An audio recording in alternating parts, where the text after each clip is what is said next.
तर पुण्यातल्या मुसळधार पावसामुळे खडकवासला धरण आणि बाकी तीनही धरणं तुडुंब भरली आहेत। कालपासूनच पडणाऱ्या मुसळधार पावसामुळे मोठ्या प्रमाणात विसर्ग केला जातोय। सुरक्षिततेच्या कारणामुळे पुण्यातल्या एकता नगरमध्ये पुणे महानगरपालिका, पुणे अग्निशमन दल तसेच आर्मी जवान दाखल झाले आहेत। आता जे लोक त्यांच्या घरामध्ये अडकले आहेत त्यांना सुरक्षितरित्या बाहेर काढण्याचं काम देखील सुरू आहे। तर जर पावसाचा जोर असाच राहिला तर विसर्ग वाढण्याची शक्यता नाकारता येत नाहीये।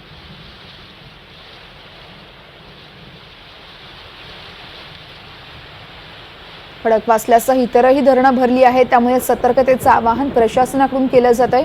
अग्निशमन दल तसेच पुण्यातील स्थानिक प्रशासनाकडून यावेळेस बचाव कार्यही केले जात आहे।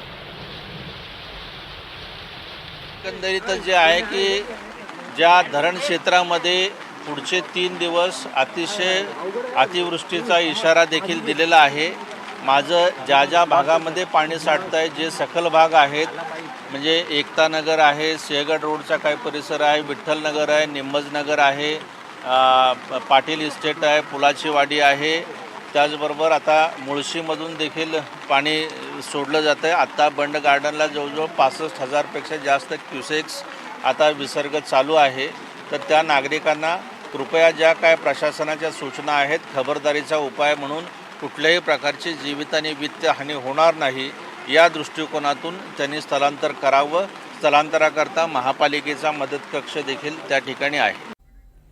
आणि या संदर्भात आपण अधिक माहिती जाणून घेऊयात। थेट पुण्यात जाऊयात। आमच्या प्रतिनिधी रेवती हिंगवे आहेत आपल्यासोबत। रेवती, आपण पाहतोय खरं तर तीनही धरणं ही तुडुंब भरली आहेत आणि त्यामुळे आता पाण्याचा विसर्ग कुठेतरी केला जातोय। सध्या त्या ठिकाणची परिस्थिती काय आहे, संपूर्ण अपडेट्स द्याल?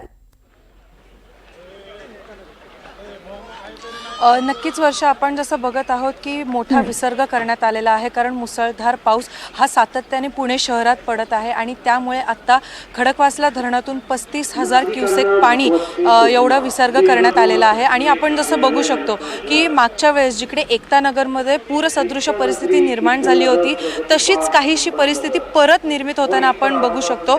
आत्ता मागील 10 मिनिटापूर्वी साधारणतः घोट्यापर्यंत पाणी होतं आणि त्याच पाण्याची पातळी आता वाढलेली पाहायला मिळते वर्षा। इकडे आता अग्निशमन दल, पुणे महानगरपालिका, लष्कर जवान हे दाखल झालेले आहेत आणि थोड्याच वेळात NDRF आणि SDRFच्या टीम्स पण इथे दाखल होतील। काल रात्री 12 वाजल्यापासून पुणे अग्निशमन दल हे बचाव कार्य यांनी सुरू केलेलं आहे आणि जे नागरिक या आव्हानाला कानाडोळा करत आहेत त्यांना हे देखील सांगण्यात आलं की जर तुम्ही आत्ता या आव्हानाला गांभीर्याने घेतलं नाही तर सर्वस्वपणे त्यांची जबाबदारी असणार आहे। असंच असताना वर्षा, बंड गार्डनमध्ये 65,000 क्युसेक पाणी इतकं सोडण्यात आलेलं आहे। तिकडे त्या भागात देखील सुद्धा रस्त्यांवरती पाणी साचलेलं बघायला मिळते। पुण्याच्या रस्त्यांची नदी झाली आहे का हा प्रश्न देखील उद्भवतो, कारण आता परत एकदा दुसऱ्यांदा पुण्यात पूरसदृश परिस्थिती निर्माण झालेली बघायला आपल्याला मिळते वर्षा। निश्चितच रेवती, आपण पाहतोय सध्या पावसानं त्या ठिकाणी उसंत घेतली आहे, मात्र येणाऱ्या काही तासांमध्ये पावसाचं नेमकं कसं वातावरण असणार आहे त्या ठिकाणी? हवामान खात्याने आज पुणे शहरात रेड अलर्ट दिलेला आहे आणि इकडे जसं पुणे महानगरपालिकेच्या आयुक्तांनी सांगितलं की अतिवृष्टीचा इशारा देखील देण्यात आला आहे, म्हणून नागरिकांना एक सतर्कतेचं आवाहन करण्यात आलेलं आहे आणि त्यांना एका सुरक्षित ठिकाणी सुद्धा स्थलांतरित करण्यात आलेलं आहे। एका मंगल कार्यालयात त्यांना स्थलांतरित करण्यात आलेलं आहे आणि जेव्हा परिस्थिती पूर्वपदावरती येईल तेव्हा परत त्यांना त्यांच्या घरी जायला मिळेल अशी माहिती मिळालेली आहे। निश्चितच रेवती, या संदर्भातले प्रत्येक अपडेट आम्ही तुमच्याकडून जाणून घेत राहणार आहोत। तुर्तास धन्यवाद तुम्ही दिलेल्या संपूर्ण सविस्तर माहितीसाठी।